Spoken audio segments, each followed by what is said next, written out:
ಹುಟ್ಟಾಕ್ತಾರೆ. ಅದನ್ನ ಬಲವಾಗಿ ಪ್ರತಿಪಾದಿಸಬಲ್ಲಂತ ತೀವ್ರಗಾಮಿಗಳನ್ನ ತಯಾರು ಮಾಡ್ತಾರೆ. ನನ್ನ ದೇಶದ ದೊಡ್ಡ ದೊಡ್ಡ ಶ್ರೀಮಂತರು ಕೂಡ ಹಾರ್ವರ್ಡ್ ಯೂನಿವರ್ಸಿಟಿಗೆ ಹಣ ಕೊಟ್ಟು ಈ ಕೆಲಸವನ್ನು ನನ್ನ ದೇಶದಲ್ಲಿ ಮಾಡಿ ಅಂತ ಕೇಳ್ಕೊಳ್ತಾರೆ. ಯಾರು ಈ ದೇಶದ ಪ್ರಧಾನಮಂತ್ರಿ ನರೇಂದ್ರ ಮೋದಿಯ ಕುರಿತಂತೆ ಮಾತನಾಡ್ತಾ ನರೇಂದ್ರ ಮೋದಿ ನ್ಯಾಷನಲಿಸ್ಟ್, ಇಂಥ ನ್ಯಾಷನಲಿಸ್ಟ್ ಗಳನ್ನ ಕೆಳಗಿಳಿಸೋದು ನನ್ನ ಗುರಿ, ಇದಕ್ಕೋಸ್ಕರ $1 ಬಿಲಿಯನ್ ಎತ್ತಿಡ್ತೀನಿ ಅಂತ ಹೇಳ್ತಾನೋ, ಆ ಜಾರ್ಜ್ ಸೋರೋಸ್ ಅಜೀಂ ಪ್ರೇಮ್ಜಿ ಯೂನಿವರ್ಸಿಟಿಗೆ ಒಂದು ಆಟ ಮಾಡಿ ಹೋಗ್ತಾನೆ. ಅಜೀಂ ಪ್ರೇಮ್ಜಿ ಯೂನಿವರ್ಸಿಟಿಯ ಲೆಕ್ಚರರ್ಗಳು ಸಿಐಎ ವಿರುದ್ಧದ ಪ್ರೊಟೆಸ್ಟ್ ಆದಾಗ ಶಾಹೀನ್ ಬಾಗ್ ನಲ್ಲಿ ಅದರ ಬೆಂಬಲಕ್ಕೆ ಅಂತ ಆರ್ಟಿಕಲ್ ಬರೀತಾರೆ. ಈ NGOಗಳಿಗೆ ಫಂಡ್ಸ್ ಬೇಕು. ಈ ಫಂಡ್ ಯಾರು ಕೊಡ್ತಾರೆ ಅಂದ್ರೆ ಫಿಲಾಂಥ್ರಪಿಸ್ಟ್ ಆರ್ಗನೈಸೇಷನ್ಗಳು ಫಂಡ್ ಮಾಡ್ತವೆ. ಒಂದು ರಾಷ್ಟ್ರ ತನ್ನ ಬಜೆಟ್ಟಿನ ದುಡ್ಡನ್ನ ಮತ್ತೊಂದು ರಾಷ್ಟ್ರದ NGO ಕೊಡುತ್ತೆ. ಅದರ ಉದ್ದೇಶ ಏನಿರಬಹುದು, ಹೇಗಿರಬಹುದು ಅಂತ ಅಂದಾಜು ಮಾಡ್ಕೊಳ್ಳಿ. ಫೋರ್ಡ್ ಫೌಂಡೇಶನ್ ನ ಹಣವನ್ನ ಈಕೆ ಯಾವ್ದಕ್ಕೆ ಬಳಸ್ಕೊಂಡಿದ್ದು ಗೊತ್ತಾ? ಬಲ್ಕ್ SMS ಅನ್ನ ತೆಗೆದುಕೊಂಡು ಆ SMS ನ ಮೂಲಕ ಆಂಟಿ ಇಂಡಿಯಾ ಪ್ರಾಪಗಂಡ ಮಾಡ್ಲಿಕ್ಕೆ ಬಳಸ್ಕೊಂಡಿದ್ದು. The Hindus for human rights ನಲ್ಲಿ ಅದರ ಅಡ್ವೈಸರಿ ಬೋರ್ಡ್ ಅಲ್ಲಿ ಯಾರ್ಯಾರಿದ್ದಾರೆ ಅಂತ ಕೇಳಿದ್ರೆ ಬಹುತೇಕ ಕ್ರಿಶ್ಚಿಯನ್ರು ಮತ್ತು ಮುಸ್ಲಿಮ್ಸ್. ಇನ್ಸ್ಟಾಗ್ರಾಮ್ ನಲ್ಲಿ ಇವರಿಗೆಲ್ಲ ಖುಷಿ, ನಾನೇನ್ ನೋಡ್ಬೇಕು ಅನ್ಕೊಳ್ತೀನೋ ಅದೇ ನೋಡ್ತಾ ಇದ್ದೀನಿ ಅಂತ. ಇಲ್ಲ ರೀ, ಮೆಟಾ ನಿಮ್ಗೆ ಏನ್ ತೋರಿಸಬೇಕು ಅಂತ ಡಿಸೈಡ್ ಮಾಡಿದ್ಯೋ ಅದನ್ನೇ ನೋಡೋದು ನೀವು.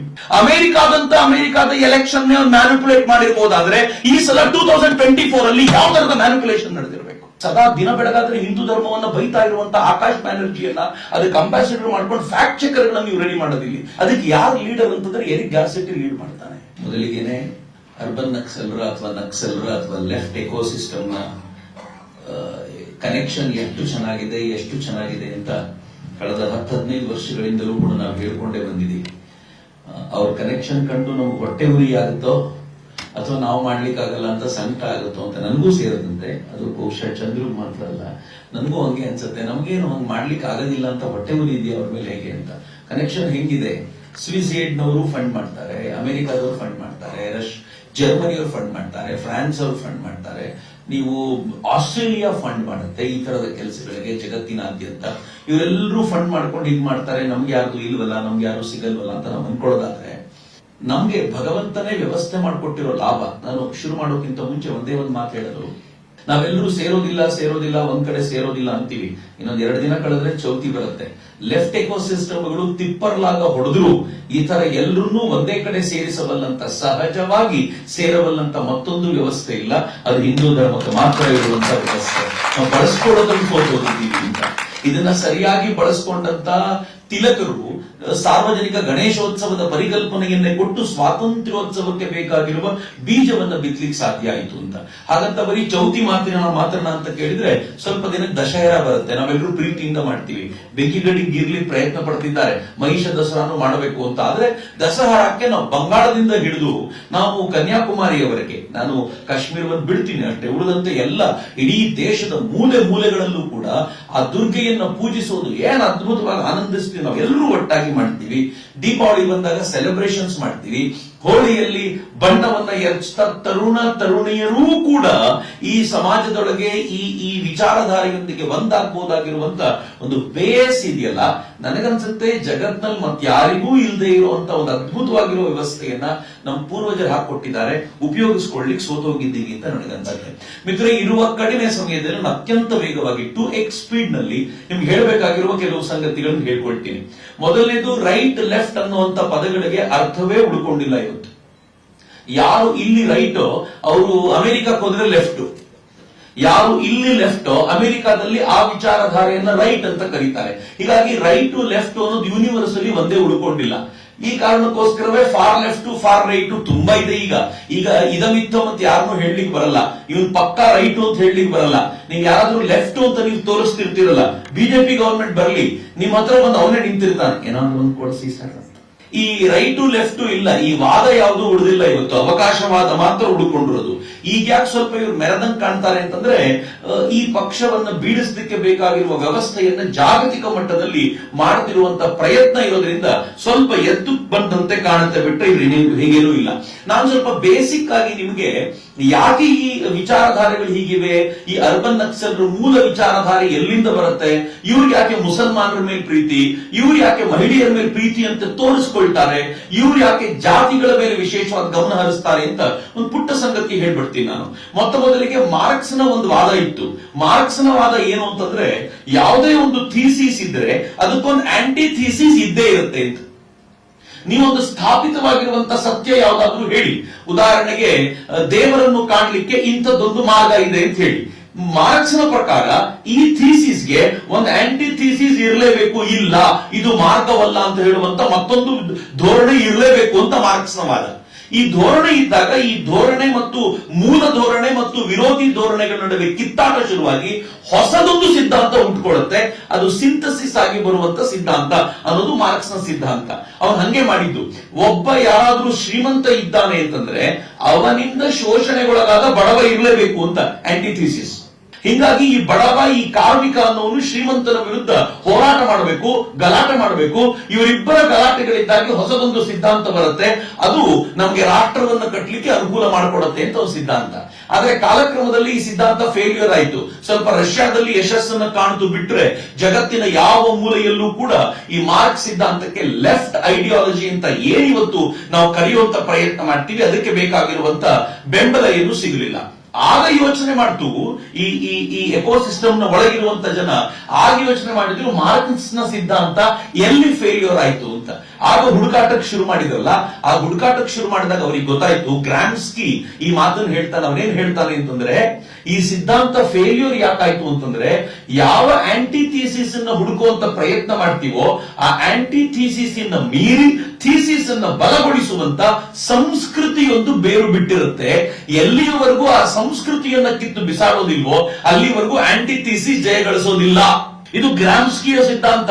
ಇವತ್ತು ಜಗತ್ನಲ್ಲಿ ಇವರು ಏನು ವೋಕಿಸಂ ಅಂತ ಹೇಳ್ತಾರೋ, ಪೋಸ್ಟ್ ಮಾಡರ್ನಿಸಂ ಅಂತ ಹೇಳ್ತಾರೋ, ಇದೆಲ್ಲದಕ್ಕೂ ಮೂಲ ಸಿದ್ಧಾಂತ ಅವತ್ತು ಕೊಟ್ಟಿದ್ದು. ಅಂದ್ರೆ ಒಂದು ಥೀಸಿಸ್ಗೆ ಆಂಟಿ ಥೀಸಿಸ್ ಹುಟ್ಕೊಳ್ಳುತ್ತೆ. ಈ ಆಂಟಿ ಥೀಸಿಸ್ ಗೆಲ್ಲಬೇಕು ಅಂದ್ರೆ ಕಲ್ಚರ್ ನಾಶ ಮಾಡಬೇಕು. ಕಲ್ಚರ್ ನಾಶ ಮಾಡೋದು ಅಂದ್ರೆ ಏನು? ಅಲ್ಲಿನ ಶಾಲಾ ವ್ಯವಸ್ಥೆಯನ್ನು ಧ್ವಂಸಗೊಳಿಸಬೇಕು, ಅಲ್ಲಿನ ದೇವಸ್ಥಾನಗಳನ್ನು ಧ್ವಂಸಗೊಳಿಸಬೇಕು, ಅಲ್ಲಿನ ಪೂಜೆ ಪುರಸ್ಕಾರಗಳನ್ನ ಅಥವಾ ಹಬ್ಬಗಳನ್ನು ಧ್ವಂಸಗೊಳಿಸಬೇಕು, ಅಲ್ಲಿನ ಮೂಲ ವಿಚಾರಧಾರೆಯನ್ನ ಕಾಪಾಡಿಕೊಂಡು ಬಂದಿರುವಂತ ಎಲ್ಲವನ್ನೂ ಧ್ವಂಸಗೊಳಿಸಬೇಕು. ಹಿಂದೂ ಧರ್ಮದ ವಿಚಾರಕ್ಕೆ ಬರೋದಾದ್ರೆ ವೇದಗಳು ಸರಿ ಇಲ್ಲ ಅಂತ ಹೇಳಬೇಕು. ಹಿಂದೂಗಳ ವಿಚಾರಕ್ಕೆ ಬರೋದಾದ್ರೆ ದಸರಾ ಮಾಡ್ತೀರಾ ಅಂತಂದ್ರೆ ನೀವು ದೇವಿಯ ಆರಾಧನೆ ಮಾಡೋ ಬದಲು ಮಹಿಷನ ಆರಾಧನೆ ಮಾಡಬೇಕು ಅಂತ ಹೇಳಿ ಇದರ ಸಿದ್ಧಾಂತವನ್ನ ತಿರುಚುವ ಪ್ರಯತ್ನ ಮಾಡೋದಿದೆಯಲ್ಲ, ಇದು ಗ್ರಾಮ್ಸ್ಕಿ ಕೊಟ್ಟ ಸಿದ್ಧಾಂತ. ಅದರ ಆಧಾರದ ಮೇಲೆ ಜಗತ್ನಲ್ಲಿ ಪೋಸ್ಟ್ ಮಾಡರ್ನಿಸಂ ಬಂತು, ಎಲ್ಲ ಬಂತು. ಅದಕ್ಕೆ ಅವ್ರು ಏನ್ ಮಾಡ್ತಾರೆ ಅಂತಂದ್ರೆ ಪ್ರತಿಯೊಂದಕ್ಕೂ ಕೂಡ ಒಂದು ಆಂಟಿ ಥೀಸಿಸ್ ಹುಡುಕ್ತಾರೆ. ಅಲ್ಲಿ ಒಬ್ಬನನ್ನ ವಿರೋಧಿಸುವ ಮತ್ತೊಬ್ಬನನ್ನ ಹುಡುಕೋ ಪ್ರಯತ್ನ ಮಾಡ್ತಾರೆ. ನಾನು ಎಕ್ಸಾಂಪಲ್ ಕೊಡೋದಾದ್ರೆ, ಬ್ಲಾಕ್ ಅಂತಿದ್ರೆ ಅಮೆರಿಕಾದಲ್ಲಿ, ಸುಮ್ಮನೆ ಎಕ್ಸಾಂಪಲ್ ನಿಮ್ಗೆ ಹೇಳೋದು, ಅಮೆರಿಕಾದಲ್ಲಿ ಒಬ್ಬ ಬ್ಲಾಕ್ ಇದ್ರೆ ಅವನನ್ನ ಶೋಷಿಸುವಂತ ವೈಟ್ ಇರಲೇಬೇಕು. ಹೀಗಾಗಿ ನಾವು ಬ್ಲಾಕಿನ ಪರವಾಗಿ ನಿಲ್ಬೇಕು ಮತ್ತು ವೈಟ್ಸ್ ಗಳ ವಿರುದ್ಧ ಹೋರಾಟ ಮಾಡಬೇಕು ಅಂತ. ನೀವು ಭಾರತಕ್ಕೆ ಬರೋದಾದ್ರೆ, ಇಲ್ಲೊಬ್ಬ ದಲಿತ ಇದ್ರೆ ಇವನನ್ನ ಶೋಷಿಸುವ ಒಬ್ಬ ಬ್ರಾಹ್ಮಣ ಇರಲೇಬೇಕು.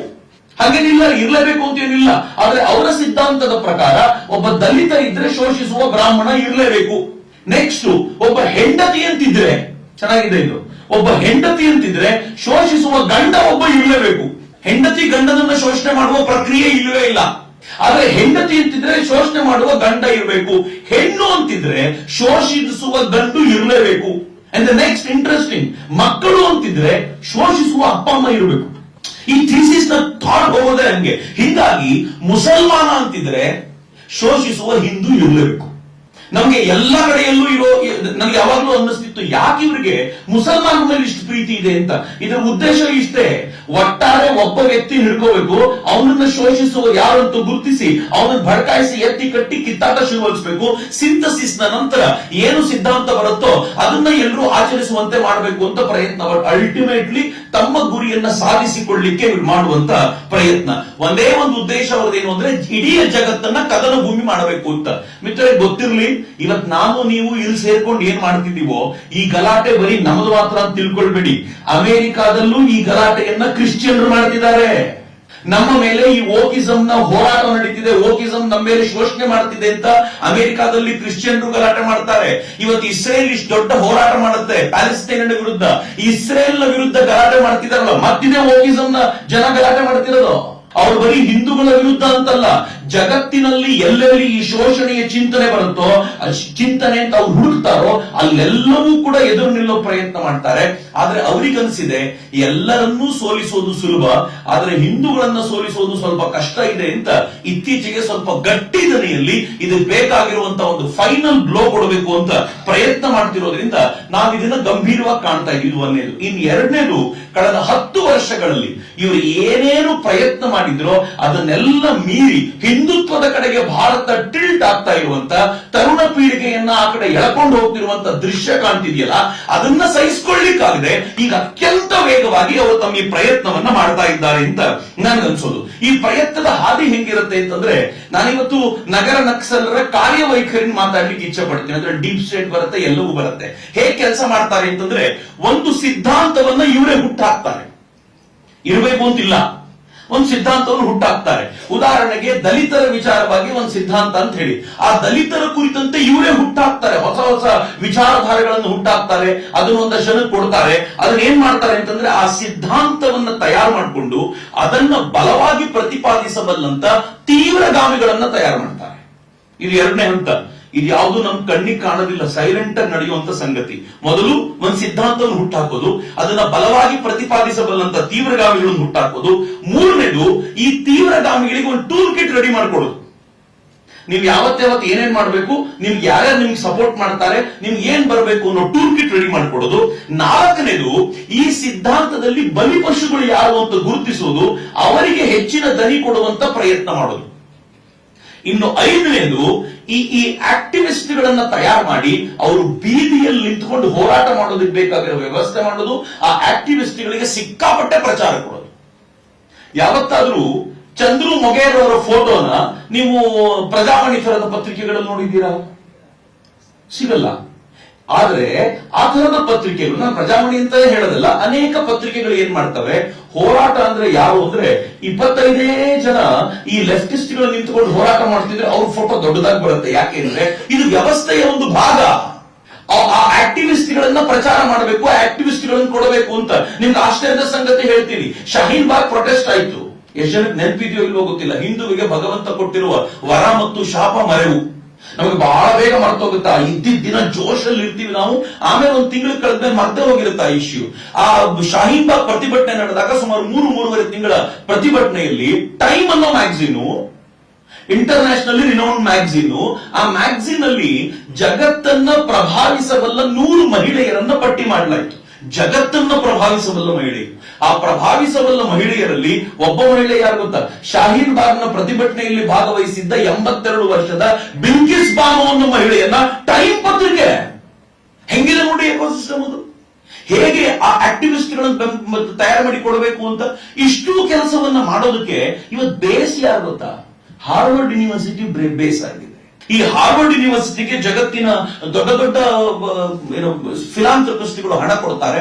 ಆ ಹಣದ ಮೂಲಕ ಈ ಕೆಲಸ ಮಾಡಿಸ್ಕೊಳ್ತಾರೆ.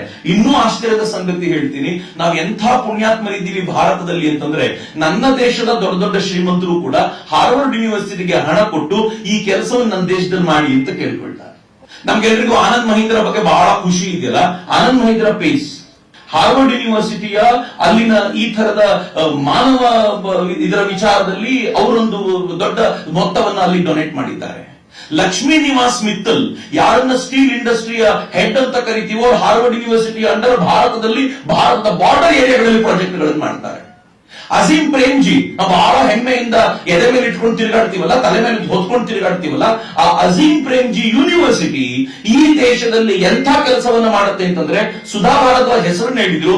ಅಜೀಂ ಪ್ರೇಮ್ಜಿಯ ಯೂನಿವರ್ಸಿಟಿಗೆ ರೆಗ್ಯುಲರ್ ಲೆಕ್ಚರರ್ ಸುಧಾ ಭಾರದ್ವಾಜ್. ಅಜೀಂ ಪ್ರೇಮ್ಜಿ ಯೂನಿವರ್ಸಿಟಿಗೆ ಜಾರ್ಜ್ ಸೊರೋಸ್ ಬಂದು, ಯಾರು ಈ ದೇಶದ ಪ್ರಧಾನಮಂತ್ರಿ ನರೇಂದ್ರ ಮೋದಿಯ ಕುರಿತಂತೆ ಮಾತನಾಡ್ತಾ, ನರೇಂದ್ರ ಮೋದಿ ನ್ಯಾಷನಲಿಸ್ಟ್, ಇಂಥ ನ್ಯಾಷನಲಿಸ್ಟ್ಗಳನ್ನ ಕೆಳಗಿಳಿಸೋದು ನನ್ನ ಗುರಿ, ಇದಕ್ಕೋಸ್ಕರ $1 ಬಿಲಿಯನ್ ಎತ್ತಿರ್ತೀನಿ ಅಂತ ಹೇಳ್ತಾನೋ, ಆ ಜಾರ್ಜ್ ಸೊರೋಸ್ ಅಜೀಂ ಪ್ರೇಮ್ಜಿ ಯೂನಿವರ್ಸಿಟಿಗೆ ಒಂದು ಬಾಟ ಮಾಡಿ ಹೋಗ್ತಾನೆ. ಅಜೀಂ ಪ್ರೇಮ್ಜಿ ಯೂನಿವರ್ಸಿಟಿಯ ಲೆಕ್ಚರರ್ಗಳು ಸಿಐಎ ವಿರುದ್ಧದ ಪ್ರೊಟೆಸ್ಟ್ ಆದಾಗ ಶಾಹೀನ್ ಬಾಗ್ನಲ್ಲಿ ಅದರ ಬೆಂಬಲಕ್ಕೆ ಅಂತ ಆರ್ಟಿಕಲ್ ಬರೀತಾರೆ. ನಮ್ಮ ದೇಶದವರು ಇರಲ್ಲ. ನಾನೇನಾದ್ರು ಹೊರದೇಶದವ್ರ ಬಗ್ಗೆ ಮಾತನಾಡ್ತಿಲ್ಲ. ಅಮೆರಿಕ ಸಪೋರ್ಟ್ ಮಾಡುತ್ತೆ, ಸ್ವಿಸ್ ಸಪೋರ್ಟ್ ಮಾಡುತ್ತೆ. ನೋ, ನಮ್ಮದೇ ದೇಶದವರು ಈ ಕೆಲಸಗಳನ್ನ ಮಾಡ್ತಾರೆ. ಇದು ಬಹಳ ದುರಂತಕಾರಿ ಸಂಗತಿ ಅಂತ. ಇದರ ಪರಿಸ್ಥಿತಿ ಹೇಗೆ ಅಂತಂದ್ರೆ, ಇದು ಒಟ್ಟಾರೆ ಇದನ್ನ ನಾವು ಡೀಪ್ ಸ್ಟೇಟ್ ನ ಅಡಿಯಲ್ಲಿ ಕರಿತೀವಿ. ನಮ್ಗೆಲ್ಲರಿಗೂ ಡೀಪ್ ಸ್ಟೇಟ್ ಅನ್ನೋ ಪದ ಸಿಕ್ಕಾಪಟ್ಟೆ ಕೇಳಿದ್ದೀವಿ. ಆದ್ರೆ ಡೀಪ್ ಸ್ಟೇಟ್ ಅಲ್ಲಿ ಯಾರು ಇರ್ತಾರೆ ಅನ್ಕೊಂಡ್ರೆ ನಾವು ಅಮೆರಿಕಾದ ಕೆಲವು ಶ್ರೀಮಂತರು ಅನ್ಕೊಂಡಿದೀವಿ. ಬರೀ ಶ್ರೀಮಂತರು ಮಾತ್ರ ಅಲ್ಲ ಮಿತ್ರರೇ, ಡೀಪ್ ಸ್ಟೇಟ್ ನಲ್ಲಿ ಯಾರು ಇರ್ತಾರೆ ಅಂತಂದ್ರೆ ಅಮೆರಿಕಾದ ಶ್ರೀಮಂತರು ಇರ್ತಾರೆ, ಫಿಲಾಂಥ್ರಪಿಸ್ಟ್ಗಳು ಇರ್ತಾರೆ, ಅಮೆರಿಕಾದ ಬಿಸ್ನೆಸ್ ಮನ್ಗಳು ಇರ್ತಾರೆ. ಅಮೆರಿಕ ಅಂತಂದ್ರೆ ಜಗತ್ತಿನ ಅನೇಕ ಕಡೆಗಳಲ್ಲಿ ಇರುವಂತಹ ಅಧಿಕಾರಿಗಳು ಇವ್ರ ಜೊತೆ ಇದ್ದಾರೆ, ಪತ್ರಕರ್ತರಿದ್ದಾರೆ, ಲೆಕ್ಚರರ್ಗಳಿದ್ದಾರೆ, ಅನೇಕ ಭಿನ್ನ ಭಿನ್ನ ಸ್ಕಿಲ್ಗಳಿರೋರು, ಡ್ಯಾನ್ಸರ್ಸ್ ಗಳಿದ್ದಾರೆ, ಆಮೇಲೆ ಆಕ್ಟರ್ಸ್ ಗಳಿದ್ದಾರೆ. ಇವರೆಲ್ಲರೂ ಕೂಡ ಸೇರ್ಕೊಂಡು ಒಟ್ಟಾರೆ ಒಂದು ಡೀಪ್ ಸ್ಟೇಟ್ ಅಂತ ತಮಗ್ ಗೊತ್ತಿಲ್ಲದಂತೆ ಒಂದು ನೆಟ್ವರ್ಕ್ ಬಿಲ್ಡಪ್ ಮಾಡ್ಕೊಂಡಿದ್ದಾರೆ. ಇವ್ರು ಹೇಗೆ ಕೆಲಸ ಮಾಡ್ತಾರೆ ಅಂತ ನಾನು ಸುಮ್ಮನೆ ಒಂದು 2 ನಿಮಿಷದಲ್ಲಿ ನಿಮ್ಗೊಂದು ಫ್ಲೋ ಚಾರ್ಟ್ ತೋರಿಸ್ತೀನಿ. ನೀವು ಅದು ನೋಡಿ ಹೇಗೆ ಕೆಲಸ ನಡೆಯುತ್ತೆ ಅಂತ. ಈ ಡೀಪ್ ಸ್ಟೇಟ್ಗಳು ಕೆಲಸ ಮಾಡುವಂತ ಶೈಲಿ ಇದೆಯಲ್ಲ, ಬಹಳ ವಿಸ್ತಾರವಾಗಿರುವಂತದ್ದು. ಮತ್ತೆ ಇದರಲ್ಲಿ ಬರೀ ಒಂದು ರಾಷ್ಟ್ರ ಅಲ್ಲ, ಅಮೆರಿಕಾದಿಂದ ಹಿಡಿದು ನೀವು ಜಗತ್ತಿನ ವೆಸ್ಟರ್ನ್ ಕಂಟ್ರೀಸ್ಗಳು, ಅದು ಆಸ್ಟ್ರೇಲಿಯಾ ಇರಬಹುದು, ಈ ತರದ ಅನೇಕ ರಾಷ್ಟ್ರಗಳು ಒಂದಲ್ಲ ಒಂದು ರೀತಿಯಲ್ಲಿ ಇವರು ಕೆಲಸ ಮಾಡುವಂತ ಪ್ರಯತ್ನ ಮಾಡ್ತಾರೆ. ಫೈನ್, ಅವ್ರು ಓಪನ್ ಮಾಡುವಷ್ಟೊತ್ತಿಗೆ ನಾನು ಮುಂದಕ್ಕೆ ಹೋಗ್ತೀನಿ. ಯುಎಸ್ಗೆ ಅಧಿಕಾರ ಸ್ಥಾಪಿಸುವಂತ ತವಕ ಇದೆ, ಕೆಲಸ ಮಾಡುವಂತ ಶೈಲಿ ನಾನು ನಿಮ್ಗೆ ಹೇಳ್ತೀನಿ. ಸಿಐಎ ಎನ್ನುವಂತ ಅಮೆರಿಕಾದ ಇಂಟೆಲಿಜೆನ್ಸ್ ಏಜೆನ್ಸಿ ಜಗತ್ತಿನ ಯಾವ ದೇಶದಲ್ಲಿ ಬೇಕಿದ್ರೂ ತಾನು ತನ್ನ ಅಧಿಕಾರವನ್ನ ಸ್ಥಾಪಿಸಬಲ್ಲೆ ಅಂತ ಹೇಳುತ್ತೆ. ಉದಾಹರಣೆಗೆ ಬಾಂಗ್ಲಾದೇಶದಲ್ಲಿ ಇತ್ತೀಚೆಗೆ ರೆಜಿಮ್ ಚೇಂಜ್ ಆಯಿತು. ರೆಜಿಮ್ ಚೇಂಜ್ ಆಗೋ ಮುಂಚೆ ಬಾಂಗ್ಲಾದೇಶದಲ್ಲಿ ಏನೇನಾಗಿದೆ ಗೊತ್ತಾ? ಜಗತ್ತಿನ ಜನಕ್ಕೆ ಕಣ್ಮುಂದೆ ಇರುವಂತದ್ದು ಏನು ಅಂತಂದ್ರೆ, ಬಾಂಗ್ಲಾದೇಶದಲ್ಲಿ ರೆಜಿಮ್ ಚೇಂಜ್ ಆಗಲಿಕ್ಕೆ ಮುಖ್ಯವಾದ ಕಾರಣ ಅದು ಏನು ಅಂತ ಕೇಳಿದ್ರೆ, ಬಾಂಗ್ಲಾದೇಶದಲ್ಲಿ ಎಲೆಕ್ಷನ್ ಪ್ರಾಬ್ಲಮ್ ಆಗಿತ್ತು. ಆ ಎಲೆಕ್ಷನ್ ಪ್ರಾಬ್ಲಮ್ ಆಗಿದ್ದಕ್ಕೆ ಜನ ಕೋಪಿಸಿಕೊಂಡಿದ್ರು, ಅಲ್ಲೊಂದು ರಿಸರ್ವೇಶನ್ ಬಂತು, ಆ ರಿಸರ್ವೇಶನ್ ಕಾರಣಕ್ಕೋಸ್ಕರ ಕೋಪ ಉಂಟಾಯ್ತು ಅಂತ.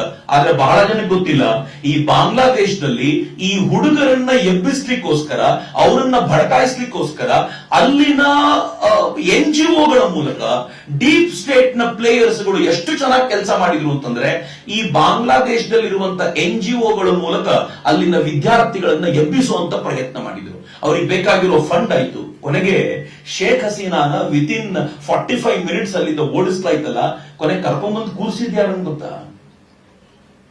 ಅಮೆರಿಕ ತನ್ನ ಪಪೆಟ್ ಆಗಿರುವಂತ ಒಬ್ಬ ವ್ಯಕ್ತಿ, ಆತನನ್ನ ಕರ್ಕೊಂಡು ಬಂದು ಅಲ್ಲಿ ಕೂರಿಸ್ಕೊಂಡು ಇವನೇ ನೆಕ್ಸ್ಟ್ ಪ್ರಧಾನಿ ಅಂತ ಅಮೆರಿಕ ಹೇಳುವಂತ ಪ್ರಯತ್ನ ಮಾಡ್ತು. ಇದು ಬಹಳ ದುರಂತಕಾರಿ ಸಂಗತಿ ಅಂತ. ಮತ್ತೆ ಇದೆಲ್ಲೂ ಆಗಲ್ಲ ಅಂತ ತಿಳ್ಕೊಳ್ಬೇಡಿ, ನಾನು ಅದನ್ನ ಎಕ್ಸ್ಪ್ಲೈನ್ ಮಾಡ್ತೀನಿ. ಅಫ್ಕೋರ್ಸ್ ಬಾಂಗ್ಲಾದೇಶದಲ್ಲಿದೆ. ಬಾಂಗ್ಲಾದೇಶದಲ್ಲಿ ಆಗುವಾಗ ಹೇಗಾಗಿತ್ತು ನೋಡಿ, ನೀವು ಕೊನೆಯಿಂದ ನೋಡ್ತಾ ಹೋಗಿ. ಈ ಅಮೆರಿಕ ತನ್ನ ಡಿಪ್ಲೊಮ್ಯಾಟ್ಗಳ ಮೂಲಕ ಬಾಂಗ್ಲಾದೇಶದೊಂದಿಗೆ ಒಂದು ಬೈಲ್ಯಾಟ್ರಲ್ ರಿಲೇಶನ್ಶಿಪ್ ಇಟ್ಕೊಂಡಿರುತ್ತೆ. ಮೇಲ್ನೋಟಕ್ಕೆ ಕಾಣದ್ ನಮ್ಗಷ್ಟೇ ಅಮೆರಿಕ ಮತ್ತು ಬಾಂಗ್ಲಾದೇಶಕ್ಕೆ ಬೈಲ್ಯಾಟ್ರಲ್ ರಿಲೇಶನ್ಶಿಪ್ ಇದೆ ಅಂತ. ಆದ್ರೆ ಬಾಂಗ್ಲಾದೇಶದಲ್ಲಿ NGOಗಳು ಕೆಲಸ ಮಾಡ್ತವೆ, ನಾನ್ ಗವರ್ನಮೆಂಟಲ್ ಆರ್ಗನೈಸೇಷನ್ಗಳು. ಈ NGOಗಳಿಗೆ ಫಂಡ್ಸ್ ಬೇಕು. ಈ ಫಂಡ್ ಯಾರು ಕೊಡ್ತಾರೆ ಅಂದ್ರೆ, ಫಿಲಾಂಥ್ರಪಿಸ್ಟ್ ಆರ್ಗನೈಸೇಷನ್ಗಳು ಫಂಡ್ ಮಾಡ್ತವೆ. ಯಾರ್ಯಾರು ಫಿಲಾಂಥ್ರಪಿಸ್ಟ್ ಆರ್ಗನೈಸೇಷನ್ಗಳು ಅಲ್ಲಿ ಫಂಡ್ ಮಾಡೋದು? ಮೆಟಾ ಅಂದ್ರೆ ಫೇಸ್ಬುಕ್, ಇನ್ಸ್ಟಾಗ್ರಾಮ್ ನ ಅದರ ಮುಖ್ಯಸ್ಥ, ಅವರ ಕಂಪನಿ ಮೆಟಾ. ಎರಡನೇದು bill and Melinda Gates foundation. ಎಲ್ಲ ಕಡೆ ಹೆಲ್ತಿನ ಕುರಿತಂತೆ ಕೆಲಸ ಮಾಡ್ತೀವಿ ಅಂತ ಹೇಳ್ತಾರೆ. ಅವರು ತಮಗೆ ಬೇಕಾದ್ದನ್ನ NGOಗಳ ಮೂಲಕ ಹೇಳಿಸಬಲ್ಲಂತ ಕೆಲಸ ಮಾಡ್ತಾರೆ. ಭಾರತದಲ್ಲೂ ಇಂಡಿಯನ್ ವ್ಯಾಕ್ಸಿನ್ಗಳು ಚೆನ್ನಾಗಿಲ್ಲ, ನೀವು ಮಾಡರ್ನಾ ಅಥವಾ ಫೈಸರ್ ತೆಗೆದುಕೊಳ್ಬೇಕು ಅಂತ ಅನೇಕರು ಮಾತನಾಡ್ತಿದ್ದಾರಲ್ಲ, ಇವ್ರ ಫಂಡಿಂಗ್ ನ ಕಾರಣಕ್ಕೋಸ್ಕರ. ಮೂರನೇದು ರಾಕ್ ಫೆಲ್ಲರ್ ಫೌಂಡೇಶನ್ ಇದೆ, ಫೋರ್ಡ್ ಫೌಂಡೇಶನ್ ಇದೆ. ಮಿತ್ರ, ನೀವು ನಂಬಲ್ಲ ಆಶ್ಚರ್ಯದ ಸಂಗತಿ, ಯಾರ್ಯಾರು ನಾನು ಹೆಸರಿಸಿದ್ದೀನೋ ಇವಲ್ಲದೆ ಇನ್ನೂ ಅನೇಕರು ನೇರವಾಗಿ CIA ಜೊತೆಗೆ ಕಾಂಟ್ಯಾಕ್ಟ್ ಅಲ್ಲಿ ಇರ್ತಾರೆ, ಅಮೆರಿಕಾದ ಇಂಟೆಲಿಜೆನ್ಸ್ ಏಜೆನ್ಸಿ ಜೊತೆಗೆ. ಅವರು ಯಾವ NGOಗೆ ಫಂಡ್ ಮಾಡಬೇಕು, ಏನ್ ಮಾಡಬೇಕು ಅಂತ ಕೆಲಸ ಹೇಳ್ತಾರೋ ಅವುಗಳಿಗೆ ಇಂಡೈರೆಕ್ಟ್ ಆಗಿ ಈ ಮೂಲಕ ಫಂಡ್ ಮಾಡಿಸಲಾಗುತ್ತೆ. ಇನ್ನೂ ಆಶ್ಚರ್ಯದ ಸಂಗತಿ ಹೇಳ್ತೀನಿ ನಿಮ್ಗೆ. ಅಮೆರಿಕ ಅನ್ನುವ ರಾಷ್ಟ್ರ USAID ಅನ್ನುವಂತ ಒಂದು ಏಡ್ ಕೊಡುತ್ತೆ. USAID ಅಂತಂದ್ರೆ ದಾನ ಅಂತ ಏನೂ ಅಲ್ಲ, ಅದರ ಟೋಟಲ್ ಅರ್ಥ ಏನು ಅಂತಂದ್ರೆ United States agency for international development ಅಂತ. ಜಗತ್ತಿನ ಯಾವ್ದಾದ್ರು ದೇಶದಲ್ಲಿ ಡೆವಲಪ್ಮೆಂಟ್ ಮಾಡ್ಲಿಕ್ಕೆ ನಾನು ಏಡ್ ಕೊಡ್ತೀನಿ ಅಂತ ಅಮೆರಿಕ ಹೇಳುತ್ತೆ. ಆ ಏಡನ್ನು ಕೊಡಬೇಕಾದ್ರೆ ಹೆಂಗ್ ಕೊಡುತ್ತೆ ಗೊತ್ತಾ? ಯಾವುದೋ ಆ ರಾಷ್ಟ್ರದ ತಾನು ಎಲ್ಲಿ ತನಗೆ ಬೇಕಾಗಿರುವ ಕೆಲಸ ಮಾಡಿಸ್ಕೊಳ್ಬೇಕು ಅನ್ಸುತ್ತೋ ಆ ರಾಷ್ಟ್ರದ NGO ಫಂಡ್ ಮಾಡುತ್ತೆ. ಆ NGOಗಳ ಮೂಲಕ ಕೆಲಸ ಮಾಡುತ್ತೆ. ಒಂದು ರಾಷ್ಟ್ರ ತನ್ನ ಬಜೆಟ್ಟಿನ ದುಡ್ಡನ್ನ ಮತ್ತೊಂದು ರಾಷ್ಟ್ರದ NGO ಕೊಡುತ್ತೆ. ಸಾಲದ ರೂಪದಲ್ಲಿ ರಾಷ್ಟ್ರ ಕೊಡೋದಲ್ಲ, NGO ಕೊಡುತ್ತೆ ಅಂತಂದ್ರೆ ಅದರ ಉದ್ದೇಶ ಏನಿರ್ಬೋದು, ಹೇಗಿರ್ಬೋದು ಅಂತ ಅಂದಾಜು ಮಾಡ್ಕೊಳ್ಳಿ. ಬರೀ ಈ USAID ಅಷ್ಟೇ ಅಲ್ಲ, US ತನಗೆ ಬೇಕಾಗಿರುವಂತ ಡಿಪ್ಲೊಮ್ಯಾಟ್ಗಳನ್ನ ಆ ರಾಷ್ಟ್ರಕ್ಕೆ ಹಾಕಿ ತನಗೆ ಬೇಕಾಗಿರೋ ಕೆಲಸ ಮಾಡಿಸ್ಕೊಳ್ಳುತ್ತೆ. ನಾನು ಇದನ್ನು ಭಾರತದ ಉದ್ದೇಶದಲ್ಲಿ ಹೇಳೋದಾದ್ರೆ, ಭಾರತದಲ್ಲಿ NGOಗಳಿವೆ. ನಾನು ಬಹಳ NGOಗಳನ್ನೇನು ಹೇಳಲಿಕ್ಕೆ ಪ್ರಯತ್ನ ಪಡಲ್ಲ. ಸಬರಂಗ್ ಅಂತ ಒಂದು NGO ಕೇಳಿದಿರ್ಬೋದು ನೀವು, ಅಥವಾ ನಮ್ಗೆ ಮರೆತು ಹೋಗಿದ್ದಿರ್ಬೋದು. ಇದರ ಹೆಡ್ ಯಾರು ಅಂತಂದ್ರೆ, ಯಾರದಿದೆ NGO ಅಂತಂದ್ರೆ ತೀಸ್ತಾ ಸೆತಲ್ವಾಡ್. ತೀಸ್ತಾ ಸೆತಲ್ವಾಡ್ ಗೊತ್ತಾ?